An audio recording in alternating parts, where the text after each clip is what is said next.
Praise the Lord. இன்று தேவனுடைய வார்த்தை 1 கொரிந்தியர் 11ஆம் அதிகாரம் 6-7 வசனங்கள். ஸ்திரீயானவள் முக்காடிட்டு கொள்ளாவிட்டால் தலைமயிரையும் கத்தரித்து போட கடவள். தலைமயிர் கத்தரிக்கப்பட்டிருக்கிறதும் சிரைக்கப்பட்டிருக்கிறதும் ஸ்திரீக்கு வெட்கமானால் முக்காடிட்டு கொண்டிருக்க கடவள். புருஷனானவன் தேவனுடைய சாயலும் மகிமையுமாயிருக்கிறபடியால் தன் தலையை மூடிக்கொள்ள வேண்டியதில்லை. ஸ்திரீயானவள் புருஷனுடைய மகிமையாய் இருக்கிறாள். ஆமென்.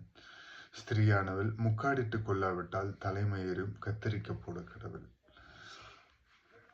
ஸ்திரீ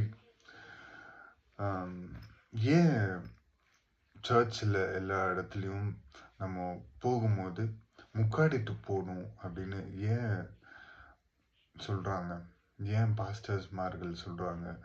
ஏன் பெரியவர்கள் எல்லாரும் சொல்றாங்க? முதியவர்கள் எல்லாரும் சொல்றாங்க, ஆலோசனை கொடுக்குறாங்க நமக்கு அப்படின்னும் போது ஆண்டவர் இங்கே நமக்கு வார்த்தையை முன்னமே கொடுக்குறாங்க. ஆண்டவர் கூறுகிற வார்த்தையை தான் நம்ம போதகரும் நம்ம சபை மூப்பர்களும் சொல்றாங்க. ஸ்திரீயானவள் முக்காடிட்டு கொள்ளாவிட்டால் தலைமயிரையும் கத்தரித்து போட கடவுள். அந்த பெண் என்பவளுக்கு தலை, அந்த கூந்தல் தான் அழகு என குறிப்பிடப்படுகிறது நிறைய இடங்களில். அந்த அந்த அழகு அங்க ஆண்டவர் தான், அந்த ஒரு சபையில ஆண்டவர் தான் அழகானவர். ஆண்டவர் பெண்கள் பொதுவா தலை கூந்தலை தான் அவர்கள் மகிமையாக எண்ணுவார்கள். அந்த மகிமையை நம்ம மூடணும். அந்த மகிமை நம்ம மூடணும். பெண்கள் மூடணும். பெண்கள் ஏன் அந்த தலை மயிரை மூடுகிறார்கள் அப்படின்னா, பெண்களுக்கு அது மகிமையா இருக்கிறது. அங்க யாரு மகிமைப்படணும்? ஆண்டவர் மகிமைப்படணும். அந்த மகிமையின் இடத்துல அங்க எதுவுமே பெருசு இல்லைங்க. எல்லாருமே ஈக்குவல், எல்லாருமே சமம். ஆண்டவருடைய பார்வையில எல்லாருமே ஈக்குவல். அதை முக்காடிட்டு போடணும். பெண்கள் பொதுவா முக்காடிடுறவங்க, முக்காடிடாதவங்க எப்போது பெரும்பாலா முக்காடிட்டு கொள்வாங்க, கேப் போடுவாங்க, இந்த ஸ்கார்ஃப் ஏதாவது கட்டுவாங்க. தலைமயிர் கத்தரிக்கப்பட்டு இருக்கிறதும் சிறைப்பட்டிருக்கிறதும் ஸ்திரீக்கு வெட்கமானால் முக்காடிட்டு கொண்டு இருக்க கடவுள்.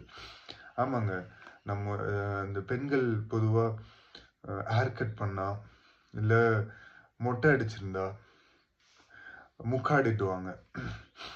அது அவங்க வெக்கமா ஃபீல் பண்றாங்க. அது ஏன் சர்ச் வரும்போது மட்டும் முக்காடிட்டு கொள்ளாமல் வருகிறது?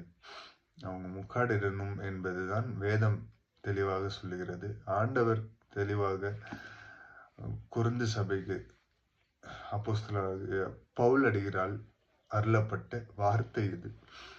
புருஷனானவன் தேவனுடைய சாயலும் மகிமையுமாய் இருக்கிறபடியினால்.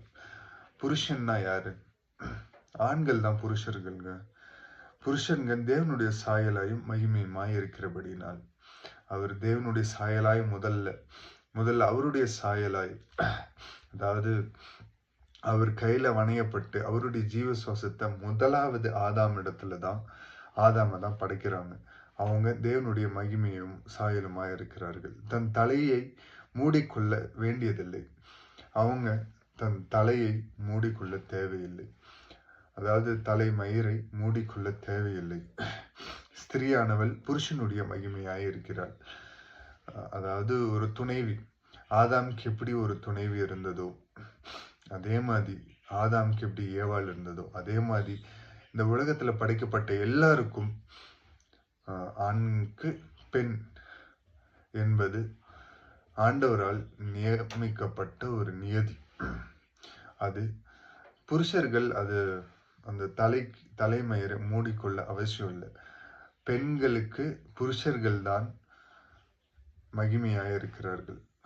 அதுதான் அந்த வசனம் அவ்விதமாய் சொல்லுகிறது. ஸ்திரீயானவள் புருஷனுடைய மகிமையாய் இருக்கிறாள். ஸ்திரீயானவள் புருஷனுடைய மகிமையாய் இருக்கிறாள். பெண்கள், அதாவது பெண்கள் ஸ்திரீயானவள் புருஷனுடைய மகிமையாய் இருக்கிறாள். ஒரு புருஷனுக்கு அவங்க மகிமையா இருக்கிறாங்க, குளோரியா இருக்காங்க. அதனால பெண்களுக்கும் மகிமையாய் புருஷன் இருக்கிறார்கள், புருஷர்மார்களுக்கும் மகிமையாய் ஸ்திரீகள் இருக்கிறார்கள். இங்க ஸ்திரீனா பெண், இங்க புருஷன்னா ஆண். So don't get confused. புருஷன்னா மேரேஜ் ஆனவங்க அப்படின்னு டோன்ட் கெட் கன்ஃபியூஸ்ட்.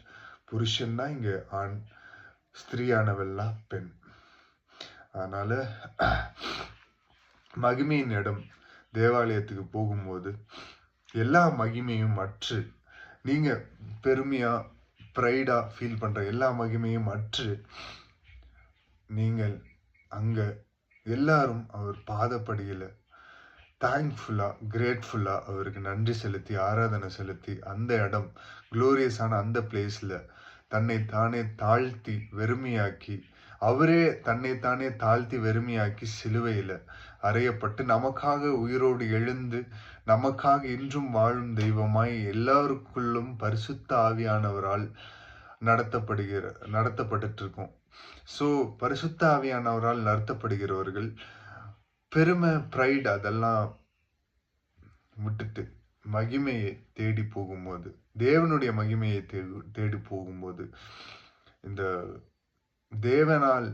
தேவனுடைய மகிமையை தேடி போகிறவர்களுக்கு தேவன் மகிமை அளிக்கிறார்.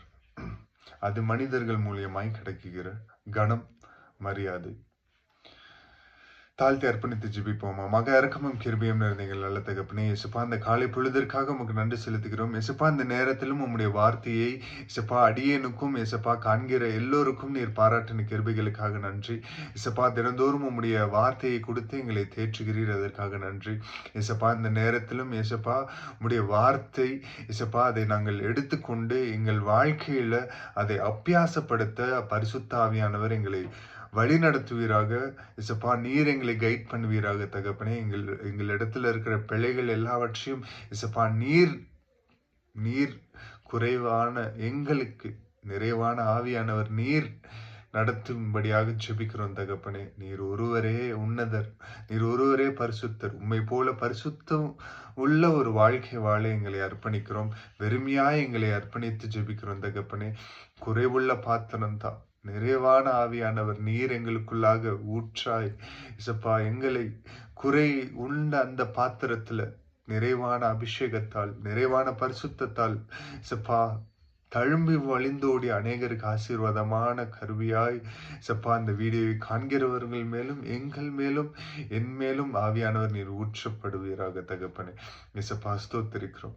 எல்லா துதியும் எல்லா கணமும் நீர் எடுத்துக்கொள்ளுங்க தகப்பனே. நீர் பெருகவும் நாங்க சிறுகவும் தாழ்த்தி அர்ப்பணித்து ஜெபிக்கிறோம். மீட்பெரும் ரட்சகருமாகிய இயேசு கிறிஸ்துவின் நாமத்தில் கேட்கிறோம் எங்கள் ஜீவனுள்ள எங்கள் நல்ல பிதாவே, ஆமென். Praise the Lord. Good morning. God bless you all. Have a blessed day. Thank you.